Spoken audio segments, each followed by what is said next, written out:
तो ये कहानी शुरू होती है गायत्री बच्चन से, जो कि अपने पति के दहेज की सारी संपत्ति गरीबों में दान कर देती है। सर, आप सिर्फ श्रीमती गायत्री बच्चन के पति ही नहीं, पार्टी प्रेसिडेंट भी हैं।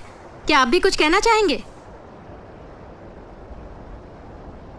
मैं तो गांड मराना चाहता हूँ। तो उस इवेंट के बाद वहां पहुंचता है सूरज सिंह थापर, जिसकी फैक्ट्री में एक्सीडेंट के कारण कई गरीब मर जाते हैं, बट ही तक कैपिटलिस्टों से ज्यादा फर्क नहीं पड़ता है। क्यों? आप अपने जिस्म का एक भी हिस्सा बेच नहीं सकते और उन 500 मजदूरों की मौत खरीदने आए हैं। ये गरीब की माँ की चूत। तो गायत्री देवी को घूस देने की नाकाम कोशिश करने के बाद थापर उसकी मौत की साजिश रचना शुरू कर देता है और इसी तरह ये हायर करते हैं मुंबई का सबसे टॉप टायर का असैसिन। वहीं दूर किसी क्लब कम बार में हमारा गरीब हीरो एंटर करता है, वो भी एक कन्वर्टेबल में।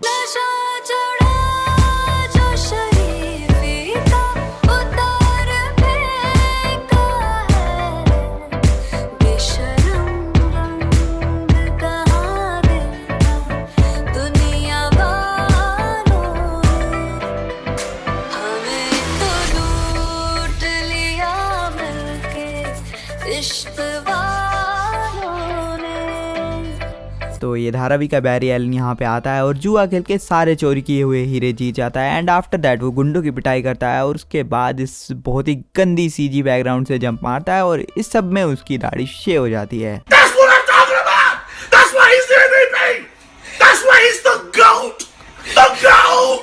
और इनका आवाज और बकरी का आवाज सेम है। अच्छा।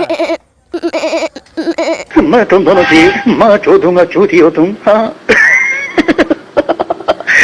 खल्लास रे, भोसड़ी के माँ के लोड़े। हाँ। तो मुंबई में एक बड़ा घर, एक बड़ा ऑफिस और एक कन्वर्टेबल होने के बावजूद भी राज उर्फ बादशाह खुद को गरीब मानता है और इसी के चक्कर में वो अपनी माँ की आंख का ऑपरेशन नहीं कराता है। बताओ, इतना मादरचोद लड़का पैदा करी हूँ मैं कि क्या बताऊँ। तो बादशाह की डिटेक्टिव एजेंसी में जासूसी के छोड़ के सब कुछ होता है, इसलिए इसका अगला कंसाइनमेंट होता है इस लड़की को प्यार में धोखा देना और उसके बाद झुनझुनवाला के बेटे के साथ उसकी शादी करवा देना। लेकिन इतना सब कुछ करने की जरूरत ही नहीं थी। सीमा इतनी ज्यादा डम थी कि उसे गुड्डे गुड़ियों का खेल खिला के भी तुम शादी करवा सकते थे। नहीं सीमा, रहने दो, मैं उल्लू और बकरे की आंख से काम चला लूंगा। नहीं राज, तुम्हें मेरी कसम। और ये लोग एक रात पहले मिले हैं, सिर्फ एक रात पहले, पर खैर इनका लव टेस्ट करने का तरीका भी थोड़ा खतरनाक ही है। कुछ कमाल नहीं है। अगर अखरोट फेंकने वाले के दिल में किसी के लिए प्यार हो तब अखरोट नहीं, सिर्फ शीशा टूटता है।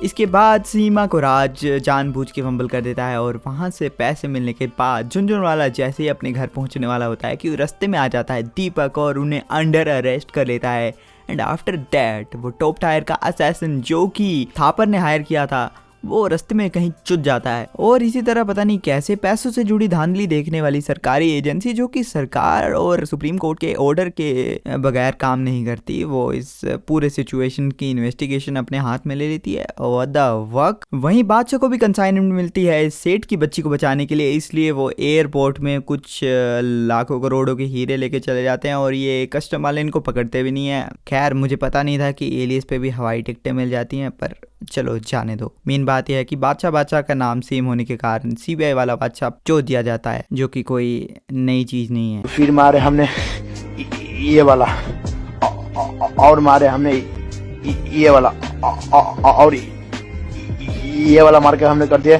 खत्म। तो बादशाह को सीबीआई वाले अपना बादशाह समझ लेते हैं क्योंकि आईडी तो चूतिए देखते हैं, ये जासूस है तो मतलब है। खैर ये कंफ्यूजन की गेम इतनी ज़्यादा बढ़ जाती है कि थापर इसे अपना बादशाह समझ लेता है और उसे लगता है कि ये असैसिन है जो कि गायत्री बच्चन का कत्ल कर देगा। तो बादशाह को भी ये लगता है कि ये थापर इस सेट का सीईओ है, इसलिए वो अपने दोस्तों और बचाई हुई बच्ची को भेज देता है इसके फार्म हाउस पे एंड नाउ ही ब्लैकमेल्स हिम। ओए माँ के लोड़े, तू तो गांडू है गांडू। इसके बाद बादशाह को पता लगता है कि गायत्री बच्चन की हत्या की साजिश में उसके बॉडीगार्ड्स भी मिले हुए हैं। खैर चश्मे वाली औरतों को सरदार बॉडीगार्ड रखने नहीं चाहिए, but that's a different topic.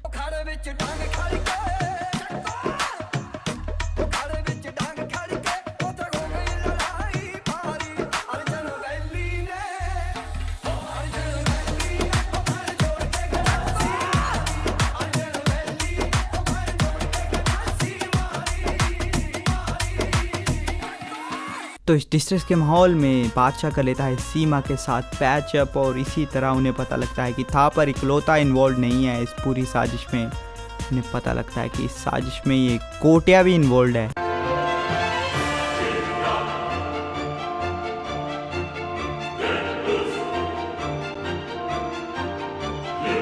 तो बादशाह अपना मैसेज सीएम तक पहुंचा देता है, लेकिन उसका कुछ फायदा नहीं होता, इसलिए वो एक डाइवर्जन क्रिएट करता है बाकी सभी बॉडीगार्ड्स को मार के। वहीं गोटिया भागने की कोशिश करता है तो सीमा का अंकल उसे रोक लेता है, और वहीं थापर भी भागने की कोशिश करता है, लेकिन ये सभी उसे रोक लेते हैं। खैर थापर भागने में कामयाब हो जाता है, लेकिन उससे पहले ये बच्ची के जैकेट में लगे हुए बॉम्ब को जैकेट समेत ही थापर की गाड़ी के नीचे फेंक देते हैं। और उसके बाद थापर अपने ऑर्डिनेट्स को ये ऑर्डर दे देता है कि जैसे ही वो एक सेफ डिस्टेंस पे पहुंचे तुम बॉम्ब का बटन दबा देना, और उसी तरह वो बटन दबा देते हैं और गाड़ी कटे रोम सोन बटे सोन बम फटे बम बम फटे बम डॉन बने कौन बम फटे बम फटे बम फटे। Meanwhile, भाई मेरा माल है।